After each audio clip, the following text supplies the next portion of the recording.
Quelcay Bicentenario, dirección y conducción Alba Choque y John Rodríguez, producción y edición Laura Valdivia.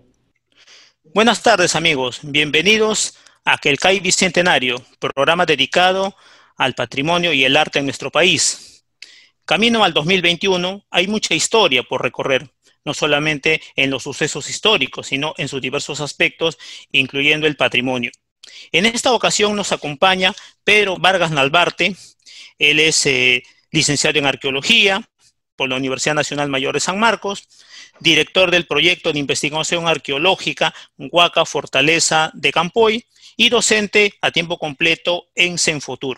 ¿Cómo estás, Pedro? Bienvenido. Buenas tardes, John. Muchas gracias por la oportunidad. Gracias a Quelcay por la invitación. Un gusto estar aquí con ustedes. Okay. El tema que nos va a abordar Pedro es el rol de la arqueología en el Bicentenario de la República. Pedro, cuando mencionamos el tema de la arqueología referente a nuestro país, siempre nos centramos solamente gran parte en un aspecto, nada más. Siempre lo de las huacas, los sitios, en sí los santuarios, pero hay mucho más, porque está enlazado no solamente el sitio, sino hay un proceso histórico que se involucra a todo ello. ¿Cuál es la importancia de la arqueología en un país como el nuestro, como el Perú? ¿Cómo lo podemos llevar a cabo? ¿Cómo podemos acercarnos a la arqueología? Primero tenemos que recordar que la arqueología es una ciencia social, su campo de estudio es el ser humano, pero tiene una aproximación hacia el ser humano a partir de evidencias materiales, de restos materiales. En cierta manera, la arqueología, si bien en el Perú la tenemos circunscrita a todo lo anterior, a 1532, antes de la llegada de nuestros antepasados europeos, con arqueología podemos investigar sitios históricos, podemos investigar monasterios, templos, iglesias, pueblos del virreinato, pueblos de la república, incluso recién se ha empezado en el Perú, hace solo algunos años, con el estudio arqueológico de campos de batalla, en este caso de la Guerra del Pacífico, donde uno podría decir, pero si tienes los documentos escritos, tienes los partes, tienes la documentación, sin embargo, ¿qué es lo que aporta aquí la arqueología? Una cosa es leer un documento donde tal vez puedan estar tergiversando la realidad y poder encontrar de otro lado la evidencia directa que te habla de cómo realmente murió la gente, qué hicieron con los cuerpos, y en el caso más general de nuestro pasado prehispánico, que es la ocupación casi mayoritaria de los arqueólogos en el Perú, tenemos que recordar que estamos cumpliendo, si bien vamos a cumplir 200 años como república, el pasado histórico de este territorio donde hoy se encuentra la República del Perú es milenario. Y no estamos hablando pues solamente del Tahuantinsuyo, que son menos de los últimos 100 años del pasado autóctono, sino que tenemos algo que se remonta hasta los tiempos de Caral, 2800, 3000 antes de nuestra era. Para toda esa época no tenemos nosotros un sistema de escritura que podamos leer. El sistema de escritura que usamos actualmente llega con los europeos en el siglo XVI. ¿Qué tenemos para el tiempo anterior? Tenemos solo los restos materiales, a partir de los cuales podemos interpretar, conocer y reconstruir todo este larguísimo proceso, que es prácticamente el proceso de domesticación de un territorio tan difícil, tan accidentado, con desiertos, con valles, con montañas, diversos niveles altitudinales, diversos tipos de selva, etc. Y cómo el hombre crea este territorio, porque si nosotros viéramos el territorio originario de lo que fue, por ejemplo, la costa de Lima, o lo que fue realmente las alturas de los Andes sin andenes, sin agricultura, seguramente hoy los peruanos nos asustaríamos. Esa obra es la que la arqueología se encarga de desentrañar, de reconocer y de volvernos a mostrar. Pedro, justamente nos has enfocado ahí digamos, todos los grupos humanos, esos grupos étnicos, y todas en realidad esas sociedades anteriores, ¿no?, al Tahuantinsuyo, que tuvieron su desarrollo, su organización en sí. Justamente ese estudio del pasado prehispánico, ¿cómo se percibe hacia 1821? O sea, en la independencia, ¿cómo era ese estudio del pasado prehispánico? ¿Cómo se podría abordar? Interesante. Durante el virreinato, hay un estudio del pasado, pero que obviamente está dirigido a la mejor manera de, hay que conocer el pasado para poder acabar con esta religión demoníaca, etcétera, como obviamente europeos del siglo XVI veían toda manifestación no cristiana. Entonces, tenemos allí a los extirpadores de idolatrías varias veces, tenemos algunos estudiosos, pero lamentablemente lo que la mayoría de casos ocurría con los sitios arqueológicos es que eran objeto de destrucción y saqueo para la búsqueda de oro, plata, entierros, etcétera. Se constituían empresas. Sin embargo, es algo muy interesante que tenemos que tener en mente también, es que es recién también con las reformas toledanas, 1570, 1571, con el virrey Toledo, y las reducciones de los pueblos indígenas, que en cierta manera, gracias a esto, es que hay una gran cantidad de sitios arqueológicos, porque multitud de pueblos fueron abandonados para que sus poblaciones fueran acomodadas en pueblos nuevos a la manera europea, o en algunos de los pueblos antiguos de ellos que fueron, obviamente, pasaron por un proceso de adecuación a los cánones urbanísticos europeos. Lo interesante también hay que tener en cuenta, después de la gran rebelión de José Gabriel Condorcanqui, Túpac Amaru II, o José I del Perú, como pretendía coronarse también, y después del aplastamiento brutal de su rebelión, ¿qué es lo que tenemos? La prohibición de muchas costumbres indígenas que se relacionaban y se veían directamente ya vistas como algo subversivo. En ese sentido, mucho del pasado andino que en vestimenta, tradiciones, textos, objetos, se mantenían en uso y en funcionamiento, fueron relegados, si es que no destruidos. Ahora, llegamos hacia la época de la independencia, el inicio de la República, con la llegada del libertador don José de San Martín. Siempre puede resultar polémico tratar estos temas, a veces hasta en los colegios nos simplifican tanto el asunto. República versus monarquía, que San Martín con su idea monárquica no era lo adecuado y la República con Bolívar. No voy a entrar en ese tema, pero quiero rescatar bastante en ese sentido las ideas de San Martín, quien da leyes de protección de las ruinas y de los sitios arqueológicos. Hay una preocupación grande por él en todo lo que es cultura, tanto trayendo misiones educativas, el establecimiento de la escuela normal, además de ello, el inicio de la biblioteca con su propia biblioteca personal, que él traía y que la dona, es el inicio de la biblioteca.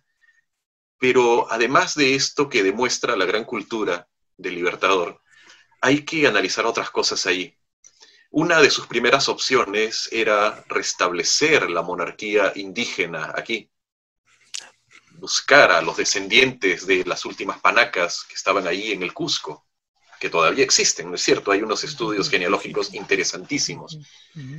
Obviamente, me imagino que debió pensarlo bastante y se daría cuenta que eso ocasionaría mayores problemas aquí, porque justamente ya le había costado mucho trabajo ganarse el favor de los criollos. Y ahora, ¿por qué pensaba San Martín de esta manera? Cuando vemos incluso hasta nuestra primera bandera, vamos a notar algo interesantísimo. Además de estar relacionada con ciertas banderas de principados europeos, colores y forma recuerda bastante la bandera española anterior a las reformas, la bandera cuando están gobernando todavía, si mal no recuerdo, los austriacos, la Casa de Habsburgo. Y otro detalle, tenemos allí la presencia en el escudo de Andes, el mar, un río, etc. Hay una idea bastante fuerte en el Libertador San Martín de un retorno del Perú a sus raíces. Hasta cuando vemos poemas de la época, el pasado tal Tahuantinsuyo se glorifica, pero con cierta hipocresía, porque lo que ocurre luego con la República es algo verdaderamente terrible para todo lo que es cultura indígena. Es como si luego la llegada de Bolívar borrara de cierta manera las buenas intenciones y normas que San Martín daba en torno a lo que era cultura, patrimonio, y eso en cierta manera fue un retroceso, un serio retroceso, ¿no? Como la reinstauración del tributo indígena. Sí, claro. Pero entrando el 20, ya entrando en la centuria del 900, hay algo particular, porque primero tenemos esa primera etapa con la República Oligárquica, que se enfoca, ¿no?, hasta 1919, y luego tenemos un periodo interesante que es el de Augusto Bernardino, es decir, el oncenio, ¿no?, con el gobierno de Leguía. Justo ese enfoque de Leguía, desde su primer momento, desde el inicio del gobierno, hay un acercamiento al indígena, claro, con una visión paternalista, es decir, para buscar ganar, crear una base social, ¿no? Interesante, que él lo veía, que él tenía su propia perspectiva. Pero ya en su primer gobierno, hay que reconocer o destacar, sucede el descubrimiento de Machu Picchu, 1911, ¿no? Y para 1921, ojo, tenemos ese perfil de parte de Augusto B. Leguía, ¿no?, enfocando el tema indígena con vítores, con mayor reconocimiento, digamos, con mayor amplitud, exactamente. Justo, y en ese contexto está la labor, los estudios, la intervención de Julio César Tello en esa coyuntura. Justamente, Pedro, a ver, el rol de la arqueología en ese primer centenario de la independencia, ¿cómo se manifiesta, cómo se produce, cómo va avanzando? Es interesante ver cómo hay una especie de vuelta hacia lo indígena, pero esto, como bien dices, no es algo casual, no es algo necesariamente bien intencionado. Si hay un hecho que nos da de cachetadas a los peruanos y nos demuestra que no éramos una nación y que no estábamos integrados en absoluto, fue la Guerra del Pacífico. Tenemos opiniones denostantes de intelectuales renombrados como Palma y otros que directa o indirectamente echan la culpa del desastre ocasionado por la clase política hacia quienes menos habían estado integrados en todo esto, a los indígenas, ¿no? Ahora, de una desastrosa participación, imagínate llevar tropa levada sin entrenamiento, que solo hablaban quechua, con oficiales al mando que hablaban español, etcétera, se da una situación de qué hacer con ellos. Y es en cierta manera todas estas cosas lo que va a terminar alimentando un poco la corriente intelectual, artística del indigenismo. Pero esto no solo va por el lado artístico, sino que tiene también un fuerte componente por el lado cultural, arqueológico. Recordemos que entre 1896 y 1900, el alemán Max Uhle está realizando las primeras excavaciones científicas, arqueológicas aquí en Pachacamac. Está publicando un libro alucinante, muy bello, luego con todos estos resultados, donde deja en claro algo que va a ser determinante, aunque pueda parecer algo obvio para muchos hoy, y es que antes de los incas hubo muchos pueblos que se desarrollaron aquí. Eso es algo que él deja claro con metodología arqueológica, científica, aplica el método estratigráfico. Luego de ello, vamos a tener que hay una corriente artística que revalora lo indígena, y es interesantísimo en medio de todo esto el hallazgo de Machu Picchu por parte del señor Hiram Bingham. Ahora, descubridor científico, obviamente, ¿no? No vamos a entrar al debate de quién llegó primero, que es como decir Colón, los vikingos, etc. Pero, ¿qué es lo que vamos a encontrar acá? El peruano tiene un pequeño problema hasta ahora, ¿no? Voy a poner un ejemplo muy breve relacionado con nuestra gastronomía. Siempre hemos gustado de nuestra gastronomía, pero no le hemos dado mucha importancia. Hasta que alguien nos hace ver que a alguien del extranjero o a los extranjeros les gusta mucho. Y entonces ahí sí, de inmediato todos somos fanáticos de la gastronomía peruana. Machu Picchu alcanza tremendo renombre, pone el nombre del Perú en todo el mundo. Es interesantísimo, si nos ponemos a ver incluso hasta literatura de terror fantástica, en obras del terror cósmico de Howard Philip Lovecraft, Machu Picchu es mencionado. Sabios astrónomos peruanos, momias que proceden del Perú aparecen en estos relatos. Y esto es a partir de 1911, 12, 13, con la publicidad que va a tener el hallazgo de Machu Picchu, vinculado directamente al pasado del Tahuantinsuyo. Si a esto le unimos el inicio de los grandes partidos de masas, que ya están en cierta manera en estado embrionario, ¿no? Porque no vamos a tener pues todavía partido socialista peruano, ni partido aprista hasta finales de la década de los 20, inicios de los 30. Pero todo eso unido a la idea de el indígena está oprimido en unas condiciones terribles y llega este complemento perfecto. Mira el pasado glorioso que tiene. Mira lo que la conquista borró. Mira lo que la república ha ignorado. Y es allí donde es justamente un indígena limeño de Huarochirí, Julio César Tello Rojas, aparece iniciando sus trabajos de investigación arqueológica, incluso siendo pues diputado en el Congreso por Huarochirí, dando una ley muy interesante de protección del patrimonio arqueológico también, que la figura de Tello se alza y lamentablemente pues en la actualidad recordar a Tello es muchas veces simplemente decir, descubrió Chavín, descubrió Paracas, es muy antiguo, fue el pionero y se acabó, listo. Y no vemos aún todavía la real dimensión de la figura de Tello, incluso dentro del mismo campo de la arqueología. Es algo bastante curioso ver lo que Tello nos muestra, el hecho que la cultura indígena se originó aquí mismo, pero que en este mismo lugar fue que se originó. ¿Por qué? Porque en ese tiempo teníamos las ideas del doctor Ule, que sin ningún afán de denigrar lo propio, pero de acuerdo a las ideas difusionistas que manejaba, nos planteaba que la cultura andina provenía de Mesoamérica, y lo demostraba. Llega Tello, y lo que nos va a mostrar es, esto es de aquí. Y no solo ello, ¿no? Sino que nos va a presentar una cultura, que él va a denominar la cultura matriz de la civilización andina, que es Chavín, con su origen amazónico. Y es algo interesante porque tras el hallazgo de Chavín, vamos a ver que la iconografía Chavín la vamos a encontrar presente en, luego, universidades, en partidos políticos, en múltiples lugares. ¿Y esto por qué? Porque, en cierta manera, para este tiempo, en el que cual también Leguía está auspiciando los trabajos de Tello, San Marcos auspicia los trabajos, el Perú, en cierta manera, redescubre su pasado indígena. Y esto empieza pues a ser usado como un elemento más acerca de la celebración del centenario en aquel tiempo. Pero es curioso darse cuenta de algo. Excelente el indígena antiguo del Perú. ¿Y cómo estás tratando al de hoy o al de ese momento? ¿Qué estaba ocurriendo allí? ¿Era necesariamente un doble discurso? ¿O nos estábamos enfrentando a la idea de, esto dicho entre comillas, el indio muerto es bueno, el indio vivo es un problema, como incluso algunos antropólogos han observado atinadamente? Ya para ese mismo tiempo tenemos también pues la figura de José Carlos Mariátegui escribiendo acerca de estos temas y centrando también el problema del indígena.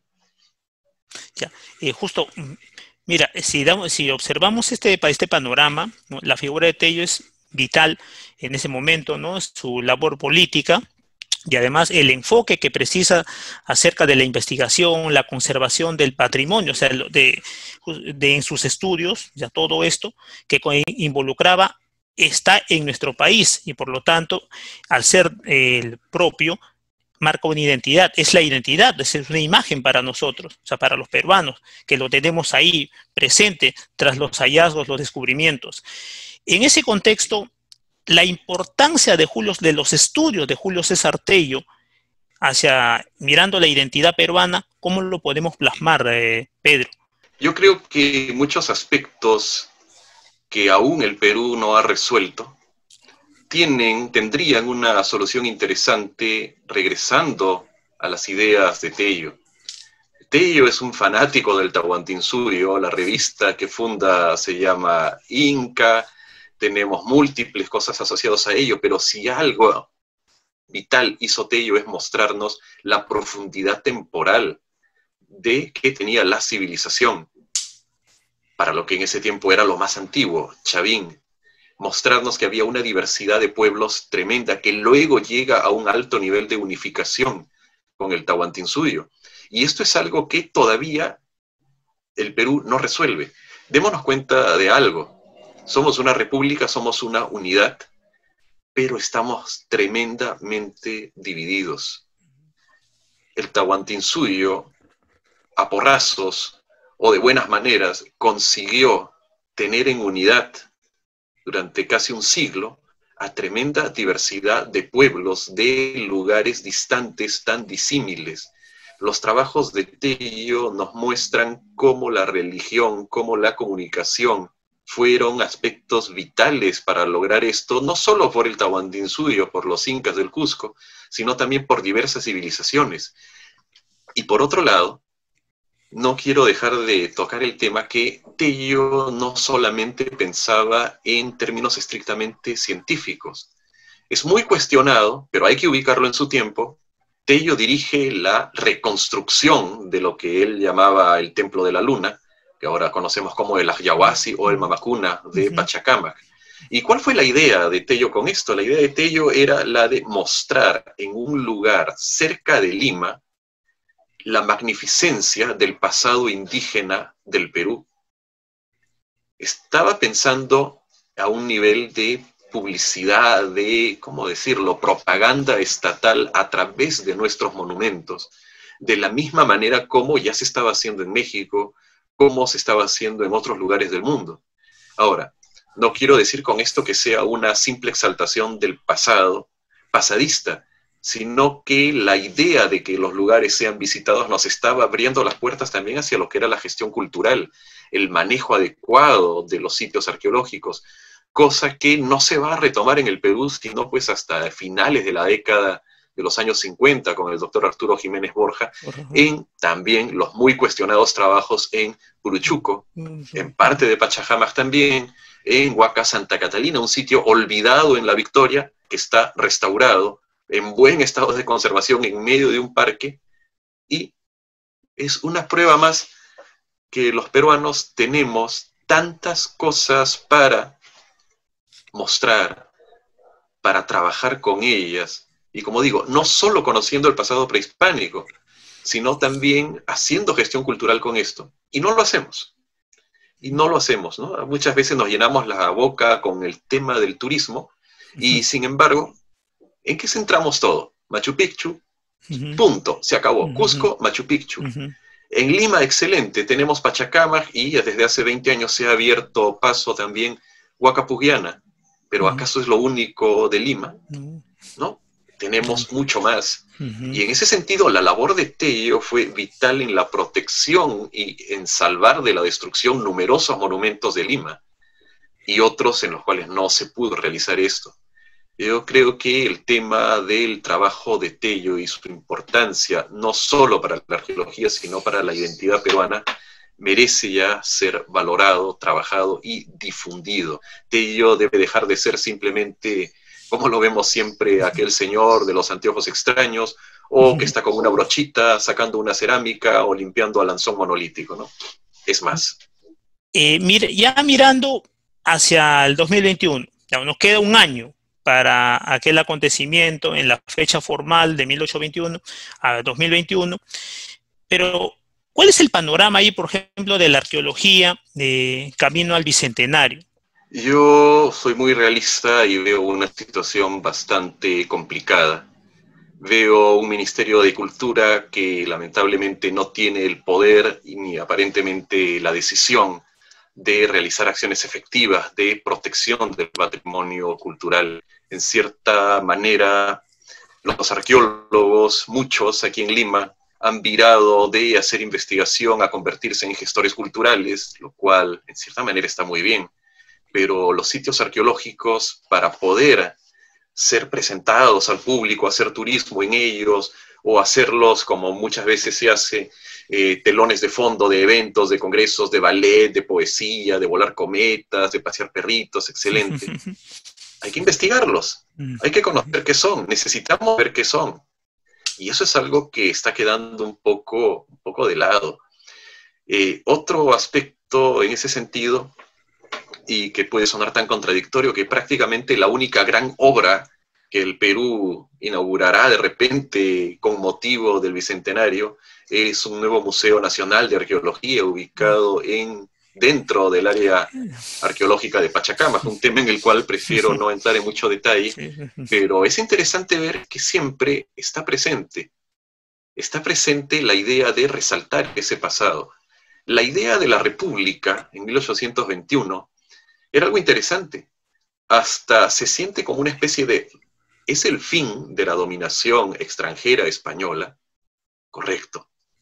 ¿Y a qué estábamos volviendo? No volvíamos al Tahuantinsuyo, que es la estructura política que fue destruida por los conquistadores y por los propios habitantes del Tahuantinsuyo que estaban en contra de la dominación imperial cusqueña.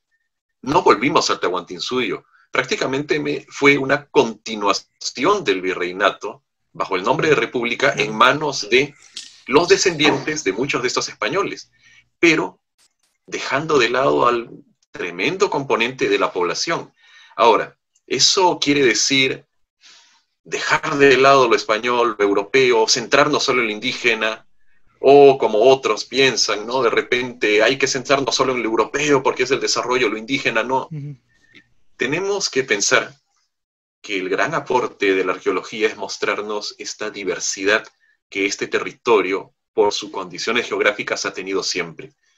Nunca vas a poder hacer que poblaciones que viven al lado de un desierto sean iguales o piensen igual que aquellas que están al borde de un lago a miles de metros de altura, o los que están en las montañas de los Andes cubiertas de bosque tropical, o los que están en la llanura amazónica. El reto es cómo esa diversidad puede organizarse en torno a un proyecto común, que respetando esa diversidad tenga un carácter unitario. Unidad en la diversidad. La arqueología nos muestra los éxitos y los fracasos de nuestros antepasados indígenas para esto, y cómo logran adecuarse a las normas impuestas desde 1532 hasta la actualidad. La arqueología nos muestra todo eso. Ya también queda y ahí sí hago un mea culpa en realidad, queda en el campo de nosotros los arqueólogos difundir esos trabajos, pero no solamente pues en textos académicos científicos que solo nosotros entendemos, sino también de una manera más cercana al público en general, divulgación, textos que estén al alcance de todos, y en ese sentido pues entrevistas como esta creo que nos acercan un poco más al público en general, que en cierta manera uno entra a redes sociales y el público está ávido de conocer más, quiere información, pero muchas veces no va a encontrar información de calidad, muchas veces los vas a ver terminando allí, ¿no? Hay gente que cree firmemente que Sacsayhuamán y Machu Picchu fue hecha por hombres pequeñitos verdes que bajaron de un platillo volador, o otros que piensan pues que lo mejor que le ocurrió al Tahuantinsuyo fue la llegada de España, y no enfocan estos temas en su contexto, en su momento, y tenemos que dejar de ver el pasado con ojos de presente, no podemos juzgarlos, tenemos que entenderlos y tenemos que sacar enseñanzas de ahí, y en ese sentido es lo que el gran reto a puertas del Bicentenario que tenemos los peruanos en general, ¿no? No, yo también quisiera añadir que en este plano la historia, ¿no?, la arqueología van de la mano, es un conjunto. Yo como historiador, por ejemplo, considero de que el sitio está ahí, perfecto, ojo, pero detrás de ello hay un proceso en el cual se enlazan las dos disciplinas, y eso conlleva pues a una diversidad, a una profundidad respecto al contenido, de trabajar incluso una información más amplia y de calidad al respecto.